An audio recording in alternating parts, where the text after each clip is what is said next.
Stell dir vor, ein einziger Mann entscheidet über alles. Wer regiert, wer sprechen darf, wer leben darf.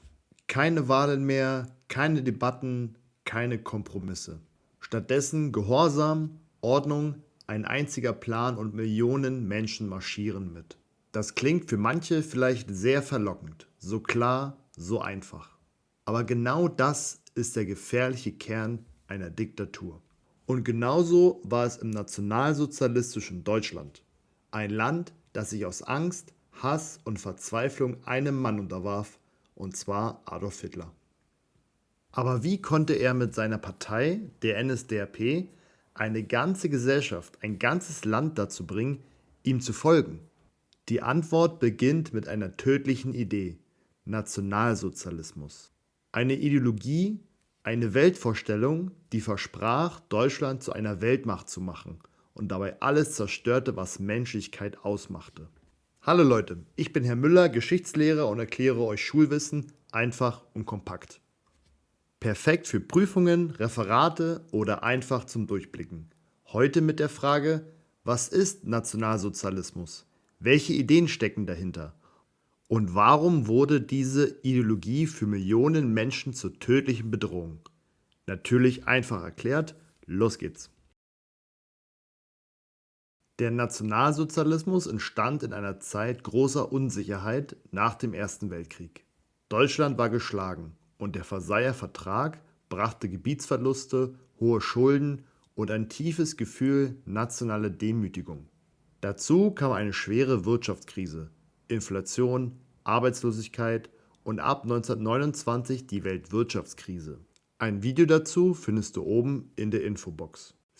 Viele Menschen fühlten sich hilflos und suchten einfache Antworten und eine starke Führung. Doch der Nationalsozialismus hatte auch tiefere weltanschauliche Ursprünge, die noch weiter in der Geschichte zurückliegen.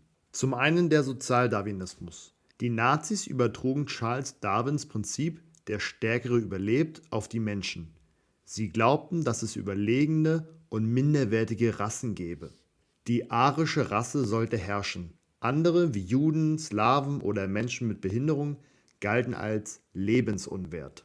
Für die Nazis war der Glaube an menschliche Rassen wissenschaftlich erwiesen und sahen sich damit im Recht, andere Menschen zu töten. Zum anderen glaubten die Nazis an eine Idee der Volksgemeinschaft. Die Nationalsozialisten versprachen eine Volksgemeinschaft, in der alle deutschen Volksgenossen gemeinsam stark seien, unabhängig von sozialer Herkunft. Aber diese Einheit war nur für bestimmte Menschen gedacht.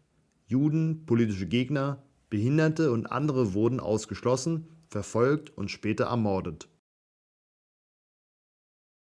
Der Nationalsozialismus beruhte auf mehreren Grundideen, die wie Säulen ein ideologisches Gebäude trugen.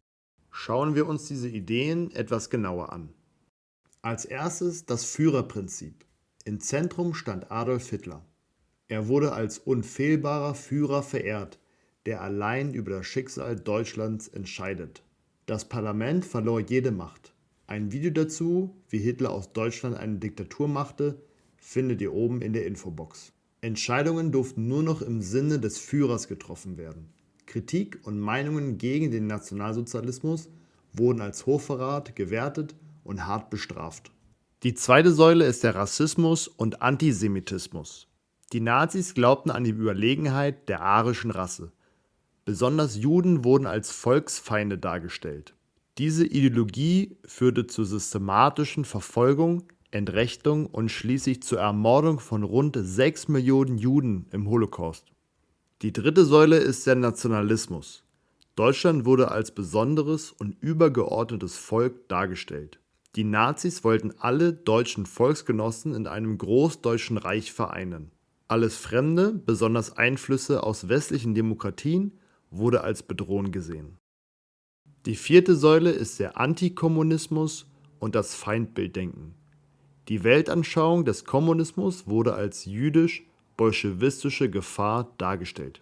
Kommunisten, Sozialdemokraten und Liberale wurden verfolgt, inhaftiert und ermordet. Die Nazis schufen ein klares Freund-Feind-Denken, das ihnen half, die Gesellschaft zu kontrollieren. Die fünfte Säule ist der Militarismus und der Krieg.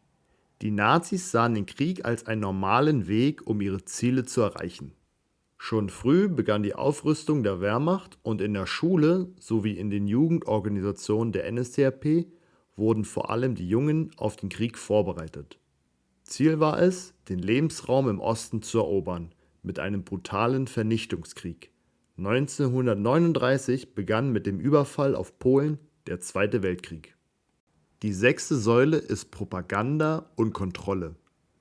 Die Nationalsozialisten kontrollierten alle Medien, Zeitungen, Radio, Filme, Bücher und sogar den Schulunterricht.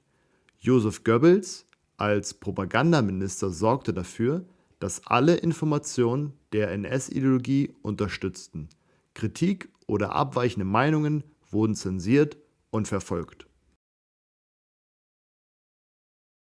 Kommen wir zur Zusammenfassung. Der Nationalsozialismus war eine radikale Weltanschauung, die in den 1920er und 1930er Jahren in Deutschland entstand. In einer Zeit voller Unsicherheit, wirtschaftlicher Not und politischer Instabilität nach dem Ersten Weltkrieg. Die NSDAP unter Adolf Hitler versprach einfache Lösungen, nationale Stärke, Einheit und Aufstieg zur Weltmacht. Doch hinter diesen Versprechen verbarg sich gefährliche Ideen. Rassismus, Antisemitismus, ein fanatischer Führerkult, Hass auf politische Gegner, Militarismus und totale Kontrolle über die Gesellschaft durch Propaganda.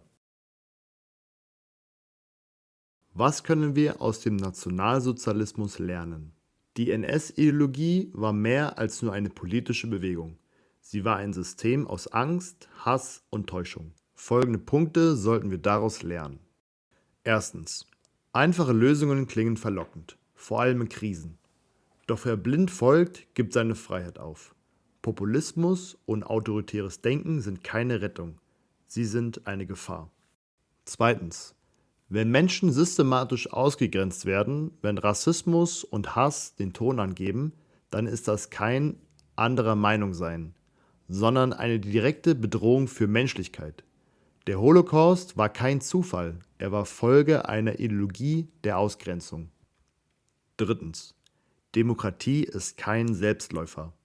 Auch Hitler wurde zunächst demokratisch gewählt und hat dann die Demokratie abgeschafft. Wir müssen wachsam sein, wenn Parlamente entmachtet, Medien gleichgeschaltet oder Minderheiten zu Sündenböcken gemacht werden. Viertens. Propaganda wirkt. Wer die Medien kontrolliert, kontrolliert die Gedanken. Deshalb ist es so wichtig, zu hinterfragen, zu prüfen und sich eine eigene Meinung zu bilden. Und fünftens, eine Diktatur braucht Mitläufer oder Schweigende. Doch genau hier beginnt Verantwortung bei jedem Einzelnen. Wer die Freiheit liebt, muss sie schützen. Durch Widerspruch, durch Zivilcourage und durch kritisches Denken.